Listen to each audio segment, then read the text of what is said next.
Salut, c'est Trado. Voilà la vidéo de mise à jour pour l'indice parisien. Alors avant d'oublier, n'oubliez pas de consulter votre Trado Screener. Ici, je vous rappelle comment ça fonctionne. Vous allez là, vous déroulez et chaque action est notée sur sa tendance hebdomadaire et journalière. Chacune de ces variantes donne une note entre -3 et +3. Par exemple, la B-Science a la note minimale, la pire possible en tendance hebdomadaire. Mais en journalier, c'est pas mal puisqu'il a 2 sur une échelle allant de -3 à +3 aussi, ce qui fait que -3 plus 2, ça fait -1. Donc -1 sur une échelle allant de -6 à +6.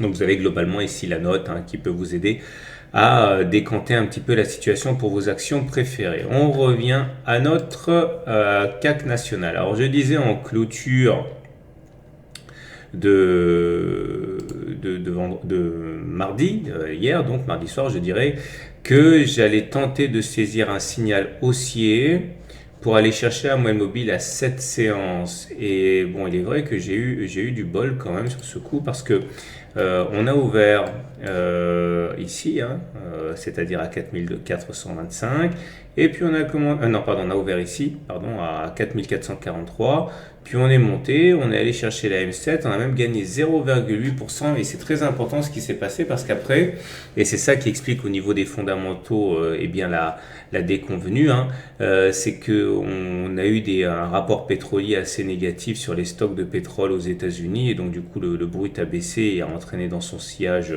les indices.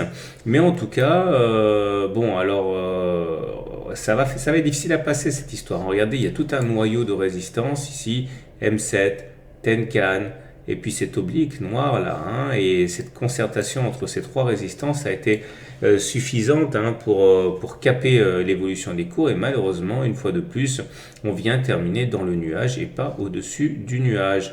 Alors heureusement, on a toujours la moyenne mobile à 20 séances qui joue son rôle de support et qui permet au cours de rebondir, mais on comprend bien que la compression des cours va se manifester, va se traduire très vite par une explosion.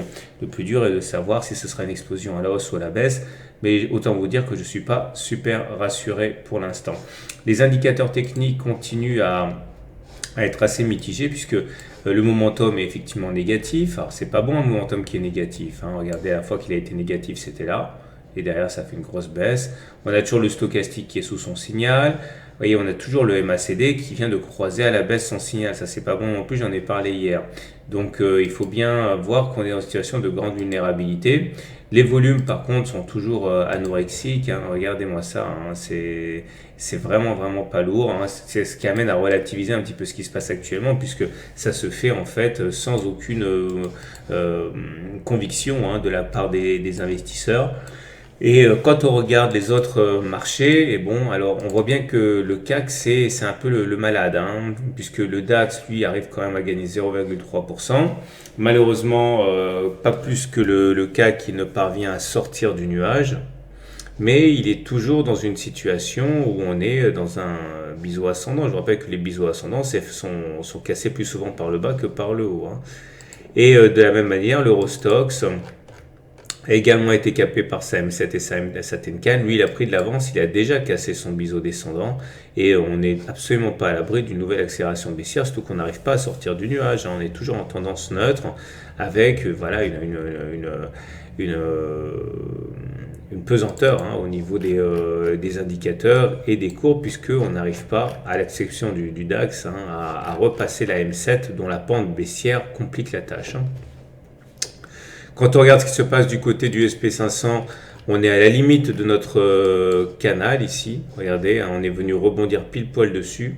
Il faudrait, sans tergiverser demain, repasser à la hausse tout ça, la M7, et puis rebondir à l'intérieur du canal, parce que si on devait casser ce canal par le bas, ça serait normalement rendez-vous sur la Tenkan dans un premier temps. Heureusement, les indicateurs techniques sont bien orientés sur le DAX, sur l'Eurostoxx, sur le SP500, contrairement à ce qui se passe sur le CAC. Donc, on a un petit peu de soutien à ce niveau. Donc, à quoi s'attendre pour demain? Bon, ce que je vais essayer de faire, mais comme aujourd'hui, va falloir peut-être compter avec un petit peu de chance. Il faudrait, à mon avis, attendre que l'on monte et qu'on aille se frotter une fois de plus à la M7, à la Tenkan, au haut de, à cette oblique noire là pour tenter de shorter. Moi, je vais essayer de faire ça. Je vais laisser monter les cours. Et s'il y a un signal baissier, une fois on est au contact de ce noyau de résistance, eh bien, je tenterai d'initier une spéculation à la baisse. On verra comment ça se passera. Mais encore là, pareil, hein, c'est très très tendu. Hein, c'est assez contradictoire hein, au niveau des indicateurs. Voilà, il ne me reste plus qu'à vous souhaiter une bonne soirée, de bons trades, une bonne journée. Et n'oubliez pas d'aller faire un tour du côté du Trazo Screener parce que malheureusement, je ne peux pas répondre à toutes les demandes qui me sont faites sur toutes les actions. Donc voilà, ça vous aidera quand même un petit peu. À demain pour la mise à jour.